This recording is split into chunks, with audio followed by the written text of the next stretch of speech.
Hi, I'm Stacey Hyde, and I'm back with another episode of Better Financial Health in 15 minutes or less. And what I'd like to talk about today is savings, particularly savings accounts.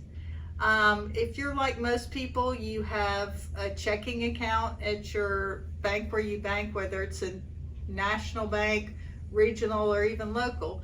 And you also have a savings account. And you've probably heard a lot about interest rates are going up. And then you look at your savings account and you're like, I'm still earning nothing. Why is that? But my interest rate on my credit card's gone up. My interest rate on my home equity's gone up. Well, that's kind of a dirty little secret of the banking industry, is that they're very quick to raise their lending rates, but they're very slow to raise the rates they pay their depositors. And that's what we call a spread. That's how banks earn money, is they lend money out at a higher rate and they take money in as deposit at a lower rate. And the difference between those two is how they make money. With rates being so low for so long, their spreads got compressed. Well, now that interest rates are going up, they are kind of slow to move up on their deposit side. Which brings the question, if you're saving for a new car, if you're saving for a house down payment, you don't want to put that money in the stock market because you're going to need it pretty soon. But you also want to earn some money on it. So that's when you will likely want to look around for what we typically call a high yield or a money market savings account. And you can find those, some national firms, online banks offer them. And the thing to remember about an online bank is you want basically a national brand, because you want that sort of customer service, internet options, that sort of thing. But you also need to know and make sure that it is truly a bank. So you're getting that FDIC protection, which means that even if the bank were to fail, your deposits are protected. But you'd rather go with established brands because you don't really want to be in that situation. Discover Bank, Ally Bank, Chase, Amex, Marcus with Goldman Sachs, although they've had some negative press recently. Bankrate publishes some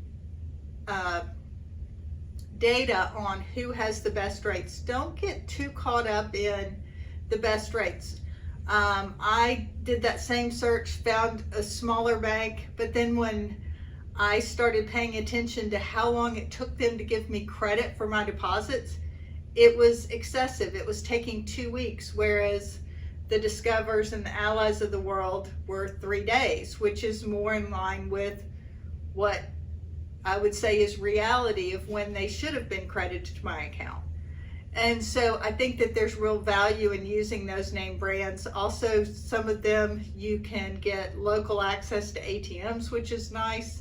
And you're earning, 2%, sometimes more, for the same thing that you would have if you had it in your local bank, and you can link your local bank to your online savings. So if you need to transfer money, you can. So I think it's important to also pay attention to the deposit side of your balance sheet. And as I've said in previous podcasts, now is the perfect time to start building those cash reserves. And it's also nice, as you're building those cash reserves, to actually get paid something for that. Now, it's still going to be lower than what you're paying on your mortgage, certainly what it is on your credit card, but it is a way that you can have some very safe and earn a little bit on your money while you're setting it aside or just saving it for a rainy day. So definitely look at that, see what you're spending. Also, if you have money that you're not going to need for at least 2 years, go back and listen to our episode on Series I bonds that are paying 9.62% right now, and they're federally guaranteed. The maximum you can purchase is $10,000 per year per person. But for your extra savings that you might need in 3 months, 6 months, or maybe longer, it's a good idea to use a high yield savings account. And maybe there's a local credit union or something like that that also offers a higher rate. Just make sure that if they have conditions for that higher rate, that you can meet them. Some of them require direct deposit, some of them require this, that, or the other. So the nice thing about the online banks is there are no requirements because they don't have the cost of the local branches. But that's a good way to make a little bit of extra money, and anytime we can make extra money while we sleep, I think that is a great thing. So this has been another episode of Better Financial Health in 15 Minutes or Less, and I'm Stacey Hyde.